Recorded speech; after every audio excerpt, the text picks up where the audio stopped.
Salve, Legião! Aqui quem vos fala é o Cliff. Sejam muito bem-vindos ao nosso primeiro episódio de A Arte da Guerra. Perdão pela pirraguinho chato. O meu objetivo com este programa não é fazer audiobook. Se você for reparar se você for dar uma olhada no canal, e já é das antigas, por assim dizer, vai reparar que eu tirei os audiobooks do nessa Hanlita, justamente para poder não confundir o leitor. O leitor não, o ouvinte, perdão. O meu objetivo aqui é outro. E talvez futuramente eu libere de volta os episódios do Nessa Hanlita, mas pelo menos enquanto essa minissérie durar, eu vou fazer uma conversa com vocês a respeito de cada capítulo de Arte da Guerra. Vai ser uma espécie de resumo, porém com aquele viés do narrador, ou seja, eu vou trazer meu ponto de vista acerca de alguns pontos aqui. Essa série eu pretendo a maioria dos episódios gravar solo, então vai ter muito mais da parte reflexiva do ponto do que necessariamente de algo que se trate da própria obra em si. Para quem não me conhece, não saiba, estou estudando atualmente letras, ou seja, a minha formação se cabe à interpretação de texto. Então, eu sei do que eu estou falando, meu amigo. Justamente por causa de... Eu não queria dar carteirada, né, velho? É zoado fazer isso. Mas por conta da pessoa pensar, poxa, esse cara vai ficar fazendo discursinho filosófico aqui a respeito de um negócio que ele nem entende, por assim dizer. Não, eu entendo. É por isso que eu estou fazendo isso. E não estaria passando vergonha na internet por mero, simplesmente bom prazer do meu ego. Então, justamente por conta de ter essa interpretação de texto, talvez existam certas coisas das quais eu não tenha necessariamente um aprofundamento, poderia dizer, filosófico, entende? Não é porque eu entendo o que eu estou lendo que necessariamente eu vou conseguir devanear a respeito daquilo que eu estou dizendo. Então eu vou jogar as cartas na mesa, por assim dizer, e vou entregar para você que está me ouvindo aqui fazer a sua própria interpretação. Entretanto, vai ter sim viés do narrador, porque o canal é meu. Basicamente isso. Primeiramente, vamos começar com a avaliação. Esse episódio vai ser interessante porque vamos pensar um pouquinho no contexto de como podemos planejar, entre aspas, uma guerra. Eu acredito que a maioria dos ouvintes não lidere um exército. Então, como poderíamos enxergar o arte da guerra de maneira útil em nossas vidas? Primeiramente, o ponto da avaliação, como todos os outros pontos, em exceção o último ponto, que é a utilização do fogo, que eu não vejo muito sentido, você não vai tacar fogo no seu vizinho, a não ser que você seja um piromaníaco. Eles são muito úteis para diversos campos da vida. Não sei se você já viu esse ponto de pessoas dizem que a arte da guerra ajudou elas a lidar com negócios, a lidar com relacionamentos. Tanto que eu e o Hitomi gravamos um episódio a respeito de... Não gravamos um episódio a respeito de arte da guerra, mas mencionamos o livro com esse pretexto que as pessoas dizem que a arte da guerra ela acaba sendo útil para vários pontos. E justamente por causa disso, estamos trazendo esse ponto aqui, no caso eu estou trazendo esse ponto aqui, da avaliação, para que haja um pensamento do ouvinte a respeito disso. Antes de começarmos com a avaliação, eu gostaria de falar um pouquinho, fazer um breve resumo a respeito do livro. O Arte da Guerra é um livro que se estima ser feito entre 15 a 13 a.C., século no caso, não em ano. Século 15 a século 13 a.C., do exército chinês. Entretanto, existe muito debate a respeito da existência de Sun Tzu. Existem muitas pessoas que acreditam que ele é um personagem fictício e quem escreveu o livro foram é, um grupo de pensadores ou um grupo de generais a respeito da guerra. De qualquer forma, o livro ele acaba se tornando muito útil do ponto de vista geral. Muitas pessoas, muitos generais, muitas pessoas que lidam com situações de urgência, ou seja, situações onde existe uma certa espécie de conflito, utilizam o Arte da Guerra. Ele seria o novo manual do homem, de forma. Não, o Arte da Guerra eu enxergo como um bom livro. Ele tem boas informações a respeito de como você deve encarar um desafio, um obstáculo que você enfrente. Entretanto, cara, não enxergue isso como a doutrina máxima, como o melhor pensador do mundo é Sun Tzu. Você vai encontrar muitas outras informações a respeito de outros pensadores que vão te guiar de uma maneira mais lógica. Entretanto, para o princípio ativo de você enfrentar um obstáculo, um desafio, de qualquer forma, o Arte da Guerra ele é muito útil. Se não fosse, eu não estaria aqui conversando com vocês a respeito desse livro. Então vamos lá. Sun Tzu começa com a seguinte frase: a guerra ela tem importância crucial para o Estado. É o reino da vida e da morte. Dela depende a conservação ou a ruína do império. É interessante a gente pensar um pouco nisso. Qual é a importância da guerra? A importância que eu tenho para a guerra, que você tem para a guerra. Bom, vamos pensar primeiramente no contexto do Estado que é o mencionado pelo Sun Tzu. Se você não tem uma base armamentista, se você não tem uma base geopolítica que funcione a respeito de como você vai regimentar seu Estado ou seu governo, obviamente ele cairá em ruína. É muito comum vermos governos que, conforme o tempo foi passando e foram se expandindo, em um dado momento eles começaram a se diluir e ruir de dentro para fora.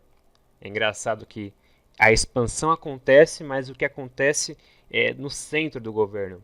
Por que isso aconteceria? Justamente porque o cérebro, entre aspas, a base que regimenta todo aquele governo, ela não dá conta de estruturar toda aquela massa. Então você vê muitas, ao longo dos milênios e da história, você consegue ver muitos reinos e muitos impérios que se diluíram e fraquejaram. Outra coisa que a gente pode reparar é uma questão meio simples, na verdade. É com respeito aos países europeus em comparação a outros países grandes. Como, por exemplo, você pega aí uma Dinamarca, você pega aí uma França, você pega aí uma atual Alemanha, que seja. Você vê que esses países eles têm um controle muito bom do seu governo, do seu estado, por assim dizer. Em compensação, você vê um país que nem o Brasil, que é um país muito grande, onde há esse diluimento, onde as coisas não são muito claras, onde uma coisa que acontece aqui não acontece ali e uma bagunça generalizada, justamente pelo tamanho em que o Estado em que o Estado, na verdade, justamente pelo tamanho do governo ao qual o Estado se designa a controlar. Um exemplo perfeito disso, eu diria que é a própria União Soviética. Aí as pessoas vão comentar aqui, não, a União Soviética ela ruiu porque é comunismo, e comunismo não funciona. Mas temos que analisar que a União Soviética, no momento em que ela ruiu, ela não era só a Rússia, era um aglomerado de países. E esses países se diluíram, obviamente, como a gente sabe hoje em dia. Eles começaram nesses países, depois se juntaram para fazer a URSS, eu sei lá, cara. E aí ruiu tudo e deu muito ruim para a Rússia, quer dizer, para a União Soviética. E aí hoje temos esses países se tornaram novamente fragmentados. Então é muito importante que exista uma consciência a respeito de como você vai gerir o seu estado. É muito importante que você tenha essa certa consciência. E eu quero ressaltar a última frase que eu mencionei aqui, ó. Dela depende a conservação ou a ruína do império. Há um ponto muito interessante. Agora, falando um pouco sobre cristianismo. Muitos cristãos afirmam que o mais ideal seria optar pelo pacifismo. E de certa forma eles estão certos, porque as orientações que Cristo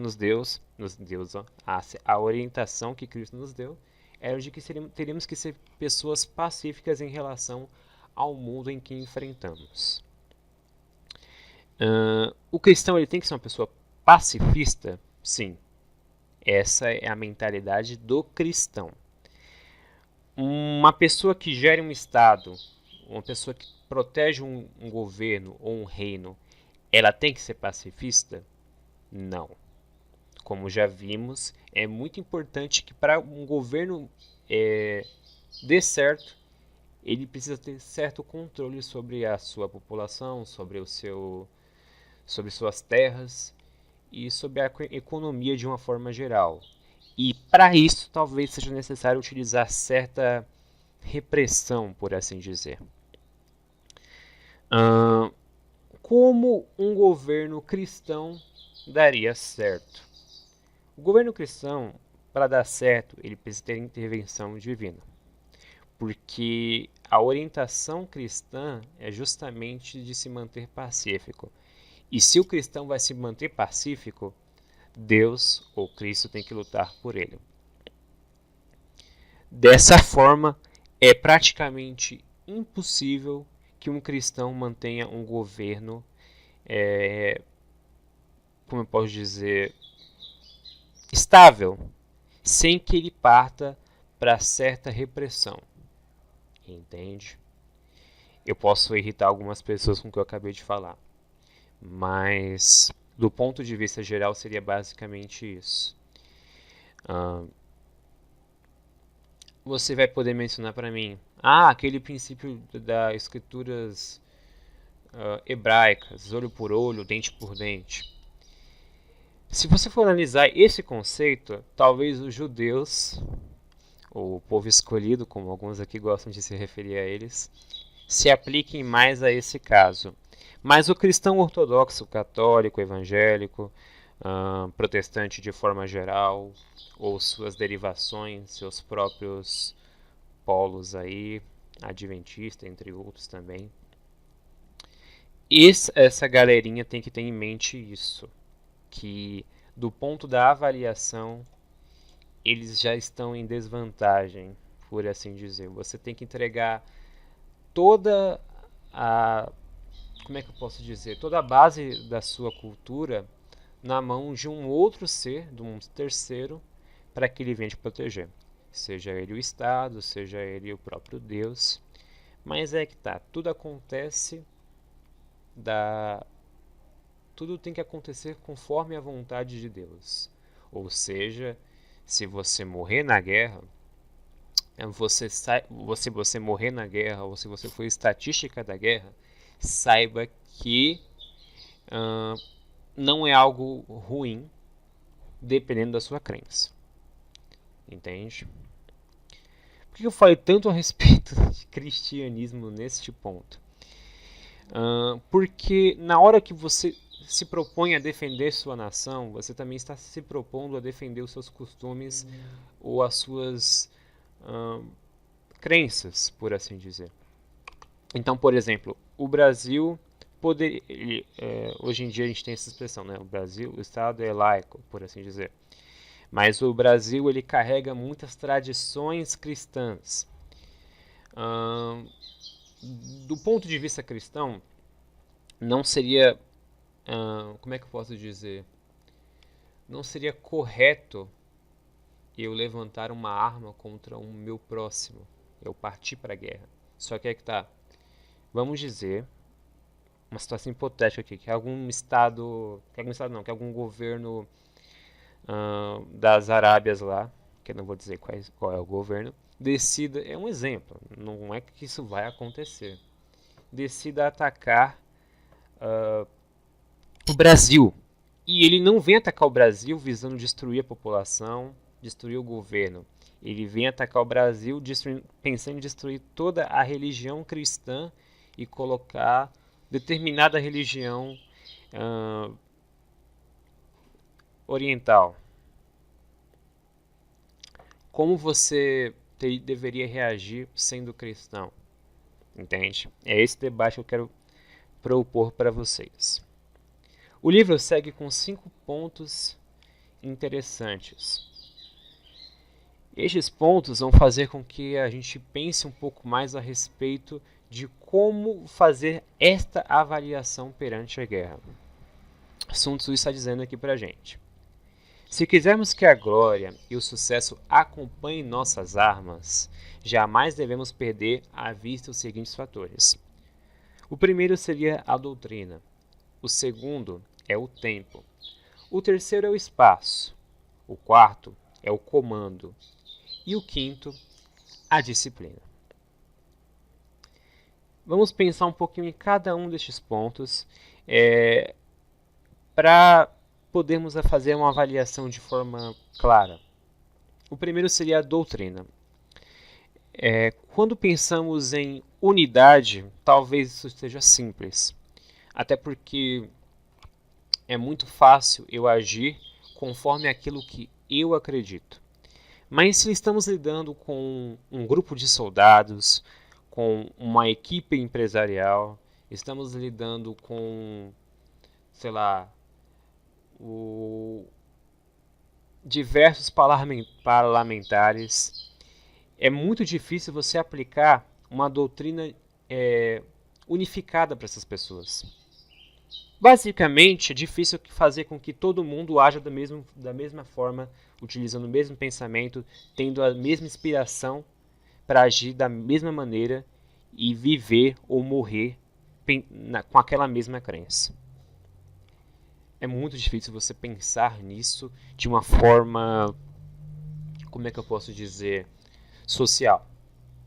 É muito fácil dizer, para que você faça, para que dê certo na sua vida, você tem que fazer isso. E você, acreditando no que eu disse, tendo em vista as minhas condições, as minhas experiências de vida, você diz, isso que o Cliff está dizendo é verdade, eu vou seguir aquilo que o Cliff está dizendo. Outra coisa é eu, Cliff, dizer para todos vocês que estão me ouvindo a pensarem da mesma forma que eu.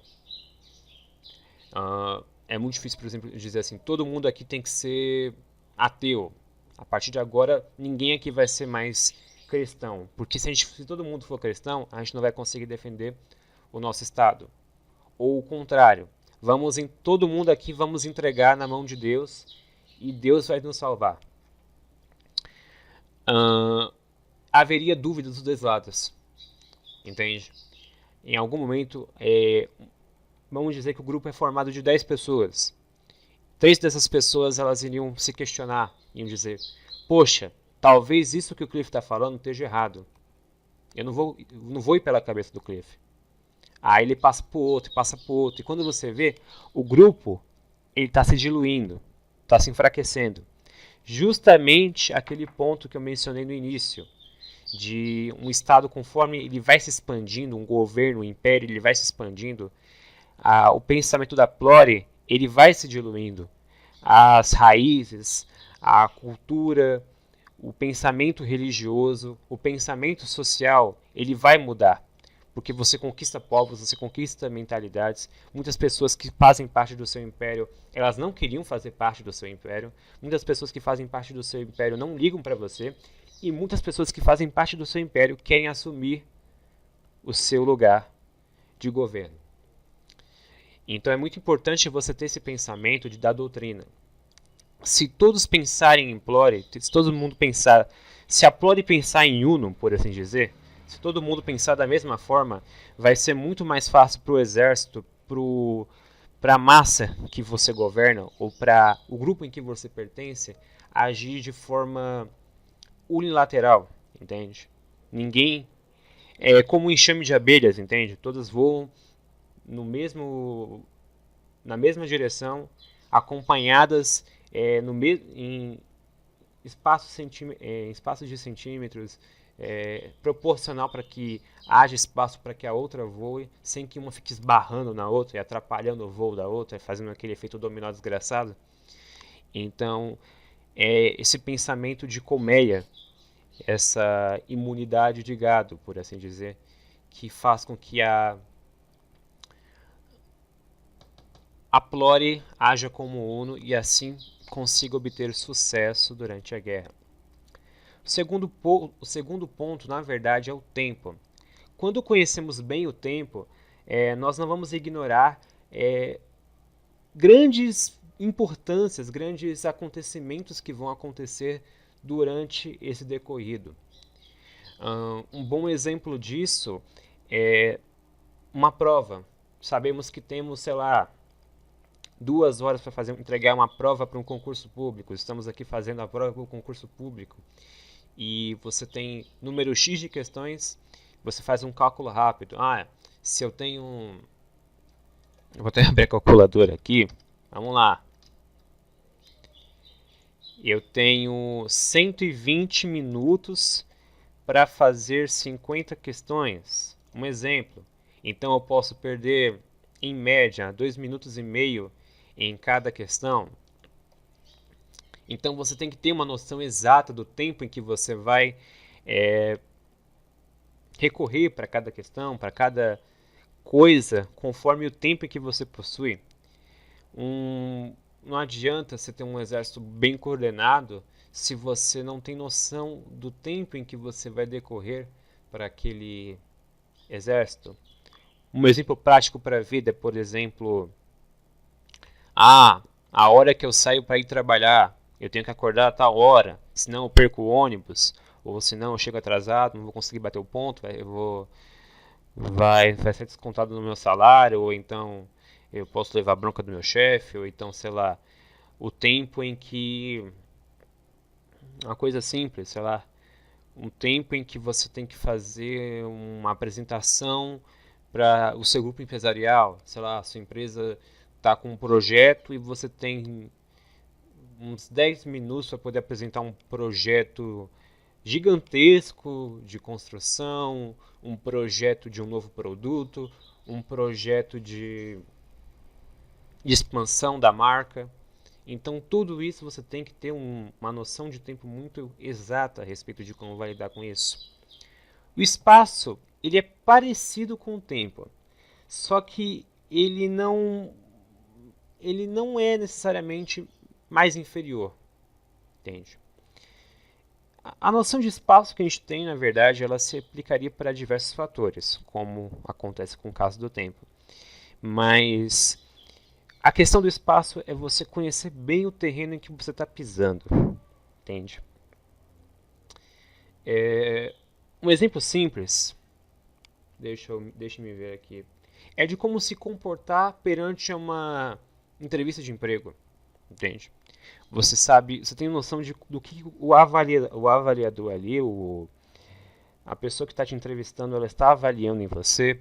Então você vai agir de uma forma da qual faça com que você tenha benefício ou perca. Vai depender muito. Então você tem que ter noção daquilo que ele vai te avaliar, quais são os critérios, se eu estou com uma boa aparência, se eu não estou fedendo, se eu estou me comportando bem, se eu estou falando bem.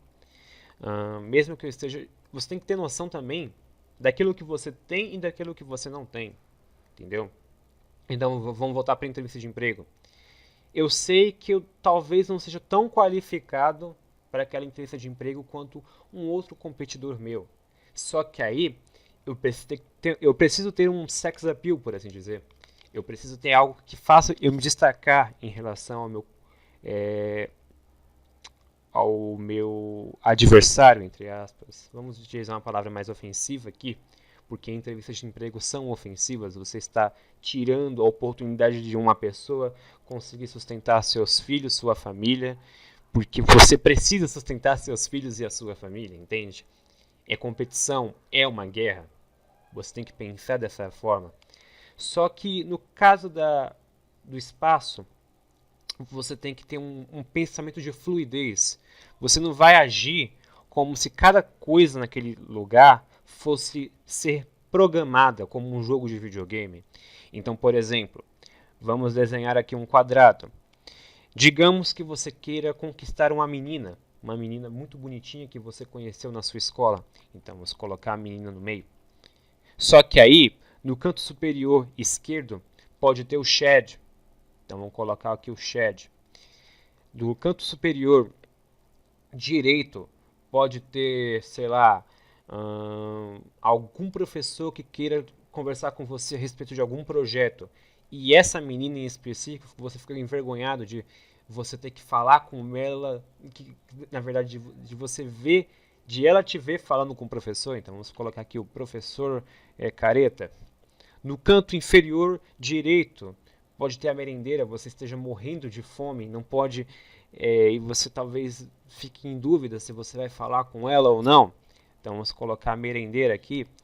E no canto inferior esquerdo, pode ter seus amigos babacas que, se verem você falando com a menina, eles vão pensar: poxa, mano, vamos zoar. Então vamos colocar friends,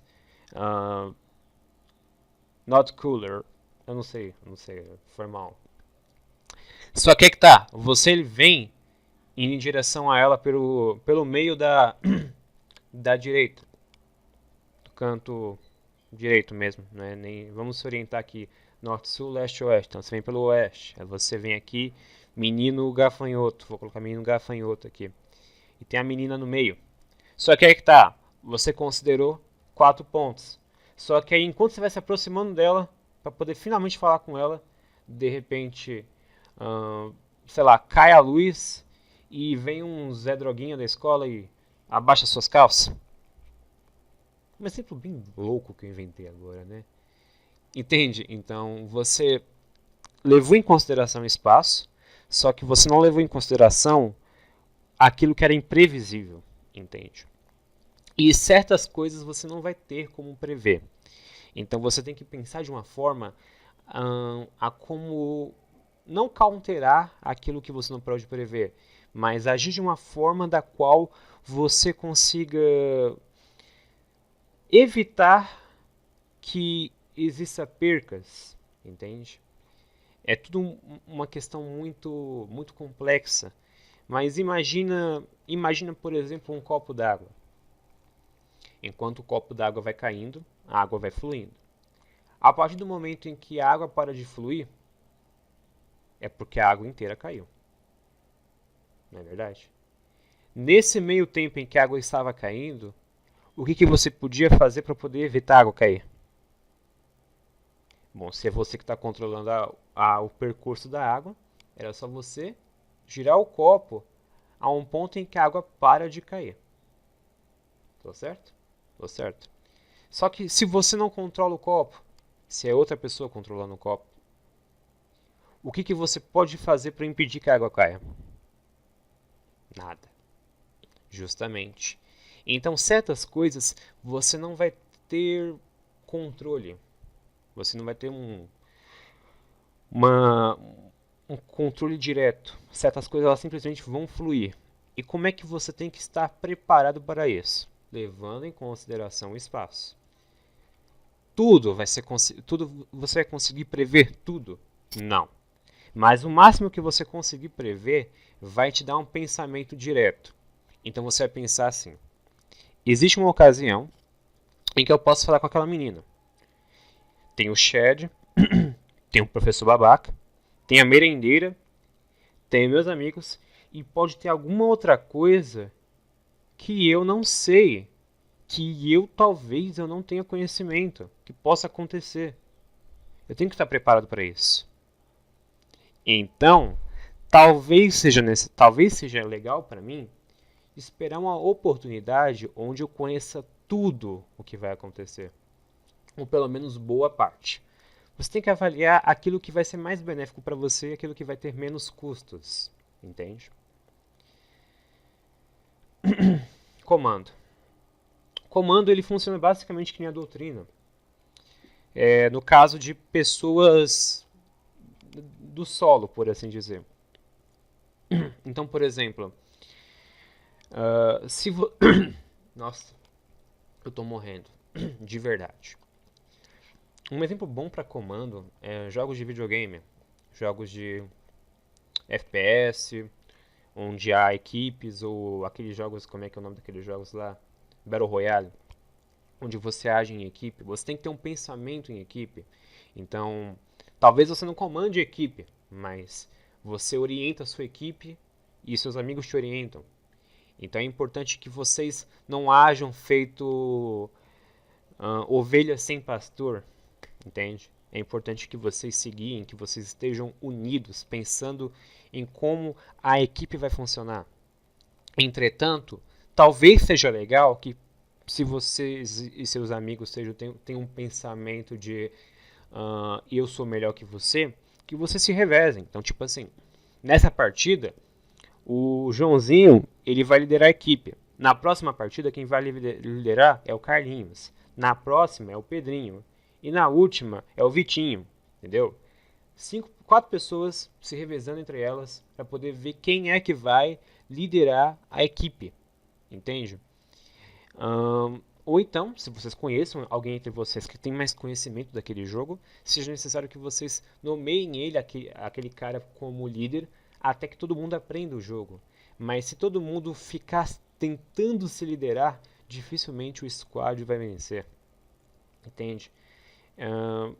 Uma outra coisa que é muito importante para que um comandante seja bem sucedido é que ele ame os seus subordinados. Que ele tenha não afeição sexual aos seus doentes mentais. Que ele tenha o amor ágape. Que ele tenha aquele sentimento de ver aquele seu amigo se dando bem junto com ele. Entende? É muito necessário para que alguém tenha um bom controle do seu exército, demonstrar isso. Não tipo, eu te amo, vamos se abraçar. Não. Mas tipo assim, que o subordinado entenda. Poxa, aquele cara, mesmo que ele sendo babaca, você vê que aquele cara gosta da gente. Aquele cara quer o nosso bem. Entende? Como você vai fazer isso? Como é que você vai demonstrar este amor, entre aspas? Se você é um cara que nem eu, que não tem muita facilidade em expressar sentimentos, você pode fazer isso recompensando seus amigos ou aquelas pessoas que estão ao seu redor fazendo parte daquele projeto. Então, por exemplo, um chefe ele pode fazer isso com, por exemplo, um prazo. Eles têm um projeto de equipe onde eles vão entregar um software para determinada empresa regimentar seus rolês lá.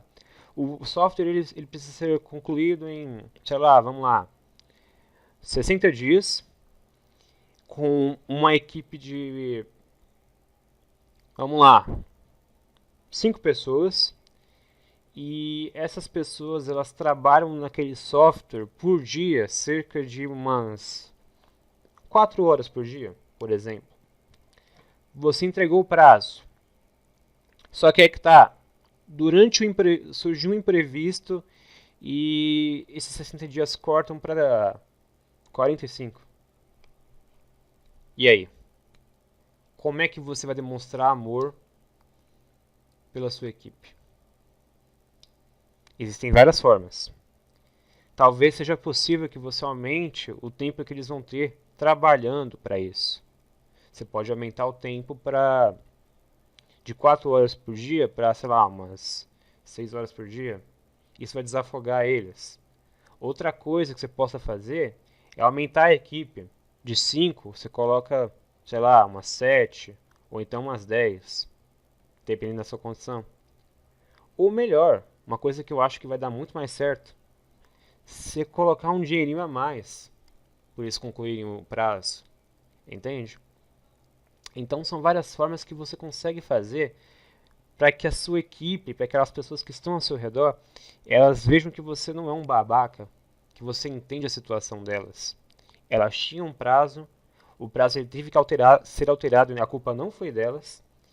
E como comandante da equipe, cabe a você tentar se arregaçar, por assim dizer, por eles, para que eles entendam. Mesmo que você não consiga dar nada disso. Você é um subordinado que nem eles, por exemplo. Pessoal, falei com a equipe, falei com o superior, me esforcei, coloquei meu pescoço em risco por vocês, mas eu não consegui aumentar a equipe, não consegui aumentar a comissão, não consegui aumentar o tempo de trabalho. Peço desculpas a vocês. Então ter esse pensamento vai te ajudar a demonstrar o comando de uma forma muito mais amorosa pelos seus subordinados. E eles vão ver que você tem força. Por incrível que pareça, mesmo você não conseguindo, eles vão ver que você tem força. Que você pensa na Plória, que você pensa nos outros. E para finalizar esse ponto, temos que ter em virtude a disciplina. Já falei da disciplina? Tô falando. Não, besteira. Tô ficando doidão já, cara. Você tem que ter em mente a disciplina, né? Nossa, ele não fala muito da disciplina. Fala assim. Você tem que ter a disciplina como um complemento das quatro anteriores, entende? É importante que exista um equilíbrio entre a recompensa e o castigo, entendeu? Como eu disse, certas coisas a equipe não vai ter controle, mas certas coisas a equipe tem controle. Então vamos voltar para aquela equipe empresarial, por exemplo. Dentro dessa equipe de 5 pessoas, vamos dizer que ainda está no prazo de 60 dias. Você tem 60 dias para poder entregar o negócio, 5 pessoas, trabalha 4 horas por dia e vai receber um valor legal para fazer esse trabalho. Só que aí tá, uma dessas pessoas ela começa a ser faltosa na sua equipe. Ela começa a prejudicar a você, como pessoa que dirige aquela equipe de forma formal, como também ela prejudica o grupo. E aí, chefe, o que você vai fazer perante isso? Cabe a você castigar. Então ele está faltando de propósito, não traz atestado, chega atrasado, às vezes até com cheiro de bebida. Então, pode convir a você, talvez, fazer um afastamento, cortar o dinheiro que ele iria receber, ou até dispensá-lo. Uma outra forma de equilibrar castigo e recompensa é de, por exemplo, alguém que na sua equipe ele seja muito esforçado. Então, por exemplo, este cara ele faz o trabalho de 3, por assim dizer. Faz o trabalho de 4 pessoas. Ele é um cara excepcional. E tem pessoas lá fora, em outras empresas, em outros departamentos, que estão interessadas nesse cara. E aí, chefe, o que você pode fazer? Se você tem condição, talvez você poderia dar condições melhores para esse cara trabalhar. Então, por exemplo, ele poderia ter uma coisa que só para ele, sei lá, por exemplo, uma geladeirinha com uns negocinhos para ele comer, tomar uma cervejinha, tomar um refrigerante. Dar mimos para esse cara, então, sei lá, você chama ele para almoçar, para jantar, faz um churrasco e chama ele, ou até, por exemplo, aumenta um pouquinho do dinheiro que ele iria receber, dá um mimo a mais, entende? Certas coisas, obviamente, não vão estar sob nosso controle, cara. Mas até o tratamento que você vai dar para esse cara pode ser crucial para ele permanecer na sua equipe ou não, entende?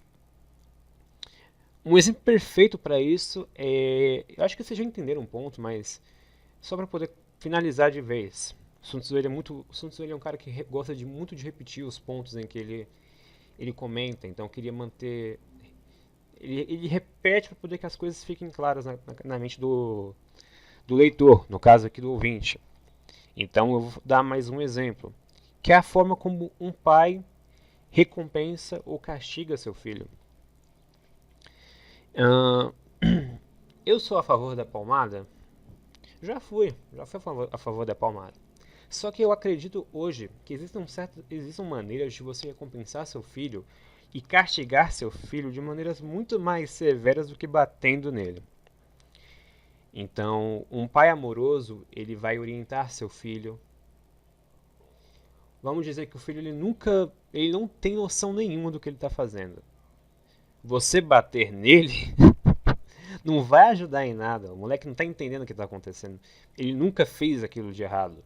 É a primeira vez que ele se depara com aquela situação. Entende? Ele só vai ver que é errado depois que ele fez. Então, cabe ao pai a orientar o filho, a recompensá-lo a cada vez que ele faz algo bom. E quando ele faz algo ruim, ele faz alguma coisa ruim, e, por assim dizer, ele já tinha conhecimento prévio daquilo, cabe ao pai castigá-lo. Então ele vai tirar uma coisa que ele gosta, não vai dar uma coisa que ele gosta, vai limitar os recursos que o filho tem para, entre aspas, se satisfazer. Então, por exemplo, o menino gosta de jogar um videogame, tirar o videogame. Assim ele vai entender as consequências por trás das ações dele, entende?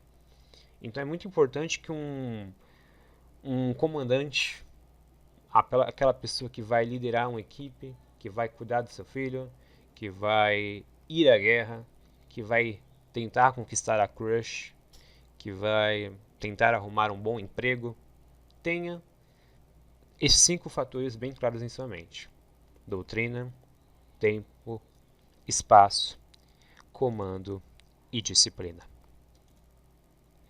Continua? Continua, ó. Legal. Deu uma pausinha aqui, galera, para poder recuperar o fôlego e voltar aqui para concluirmos a primeira parte do episódio. O poder de atratividade. Se você cumprir com rigor os 5 pontos mencionados anteriormente, você terá um poder de atratividade. É muito comum a gente ver os PUAs, antigos PUAs, né? Hoje em dia tem os... Como é que é o nome que o pessoal dá? Os alfas, né? Os alfas aí que o pessoal fala. Que os alfas, eles têm um poder de atratividade em que você vai atrair mulheres naturalmente, sem precisar ir até elas. Em parte, Sun Tzu está concordante com esses caras, mas com ressalvas, obviamente. O poder de atratividade, ela vai muito além de você tomar banho gelado, de você fazer nofap, dormir, sei lá, de virado para a parede, que seja. A atratividade ela vai ser com base aqui nos seus resultados. Então, pessoas que olharem que seus subordinados se dão muito bem, pessoas que verem que a sua equipe é uma boa equipe, pessoas que verem que uma mulher que vê que você é um cara legal, pelas suas atitudes, que você não é um cara obsessivo, entendeu? Isso tudo vai fazer com que pessoas de todos os tipos, de todas as mentalidades, elas vejam virtudes em vocês e vão querer te seguir. Um outro ponto interessante que Sun Tzu menciona é a não ofensividade. Sun Tzu, ele diz para você ser pacífico? Não, não é isso que Sun Tzu está dizendo aqui.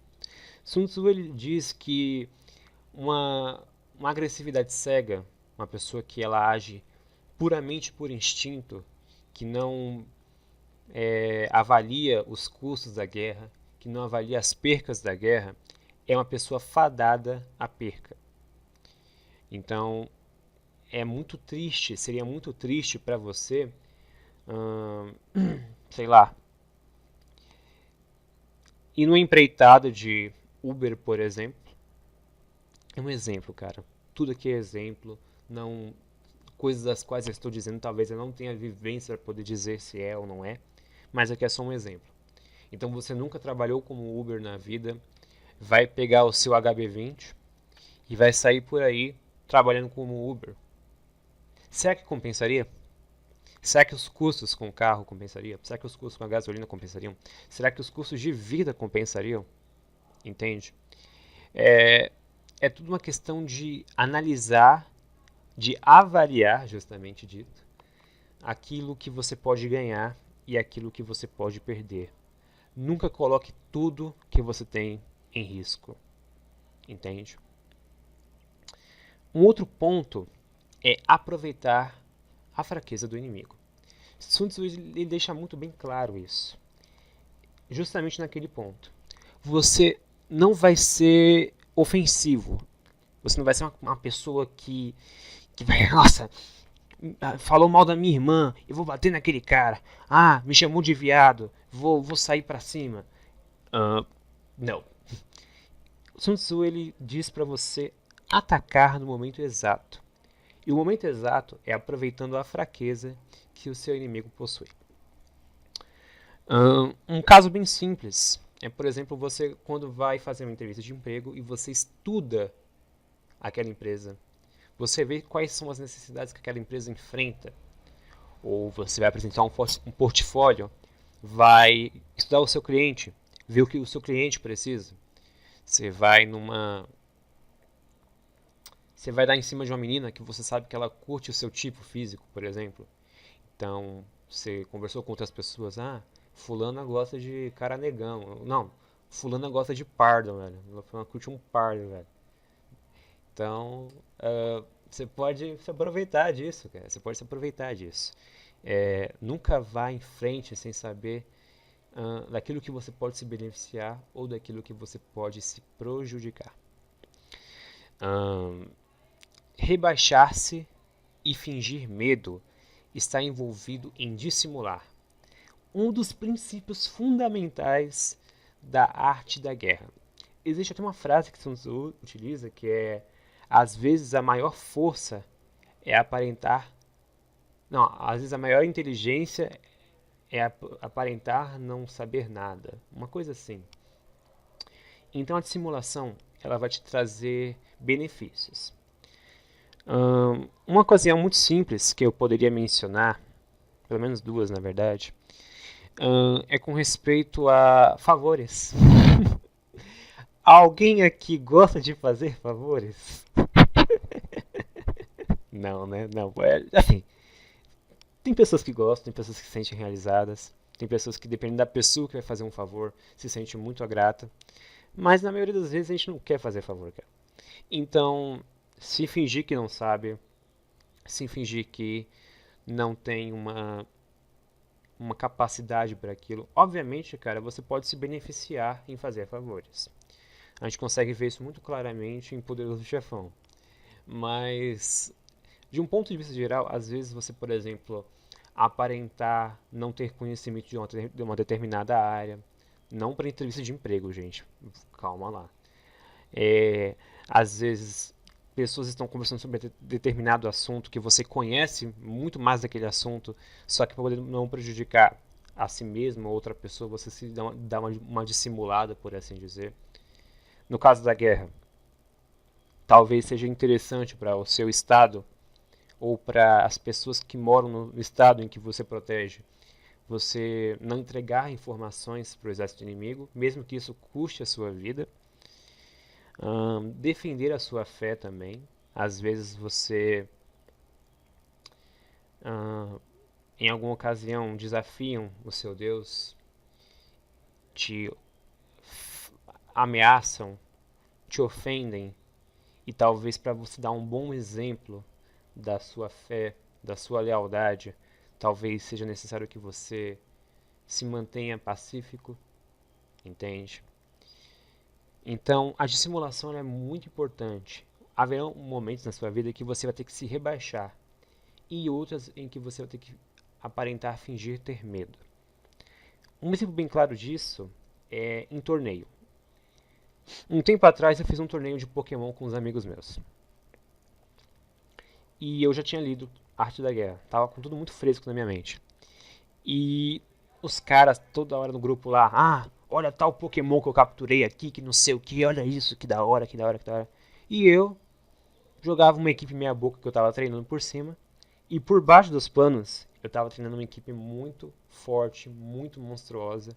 Tanto que depois que terminou o torneio, algumas pessoas que participaram do torneio falaram: Nossa, mano, aquele Pokémon que tu treinou iria dar muito trabalho pra mim se eu tivesse te enfrentado. Porque, infelizmente, o torneio acabou não terminando. Ele começou, mas não terminou muito bem. Então, de um ponto de vista geral, é muito importante você não entregar todas as cartas, entende? Você não revelar o jogo pro teu inimigo e até para os seus amigos.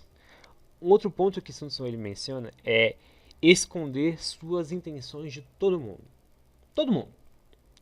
Então, por exemplo, você está liderando uma equipe e certas coisas para aquele projeto dar certo vai exigir que fulano faça uma coisa e outro fulano faça outra coisa, sem que ambos saibam disso. Talvez, por exemplo, você tenha que entregar uma tarefa para uma pessoa mais capacitada do que outra, porém a outra pessoa é teu amigo, entende? Uma outra ocasião, por exemplo, é numa batalha você colocar pessoas para a frente de batalha, sem que, infelizmente, elas não saibam que vão acabar morrendo, sendo sacrificadas para que haja retirada do grupo. São coisas ruins, são coisas que infelizmente tem que acontecer, só que para que haja um ganho é necessário fazer alguns sacrifícios. Porque nem todo mundo vai entender as suas ações, nem todo mundo vai entender a maneira como você pensa ou age, vão querer te questionar, vão querer sugerir algo que você já avaliou que vai dar errado, e eles façam mobilização na equipe. Então é necessário que você tenha esse pensamento de, mesmo você sendo uma pessoa transparente, você ao mesmo tempo não pode revelar suas intenções, até mesmo para as pessoas que estão ao seu redor. Fechando isso, o desfecho para isso é a seguinte frase de Sun Tzu: graças a esse método, eu, Sun Tzu, avalio a situação e o desfecho se perfilará claramente. Perfilará. Misericórdia. As palavrinhas que os caras usam. Isso mais é minha tradução, cara. Minha tradução é mais top. Tô lendo e-book, porque eu tô com preguiça de pegar o livro no guarda-roupa. Então é isso aí. Eu espero que tenham gostado. Acho que vai dar um bom tempo de podcast isso aqui. E esse foi o primeiro capítulo. Se vocês gostarem dessa iniciativa de Arte da Guerra, quiserem ver os outros 12 capítulos restantes aqui do meu ponto de vista, da minha própria avaliação, por assim dizer, eu peço que, por favor, não saiam daqui sem deixar um like, pra eu ter uma noção. Eu sei que eu imitei agora o YouTuber Team, cara, mas é porque alguns vídeos meio meia boca que eu tinha postado tinham muitos likes, eu não entendia porquê, e assim, meio que não ajudava em nada, não tinha comentário. Então melhor, não deixa like não. Comenta aí se você gostou, se você quer que eu faça mais. E vamos ver como é que vai ser a aceitação da galerinha para referente à arte da guerra. Então é isso aí, um forte abraço a todos. E arrivederci.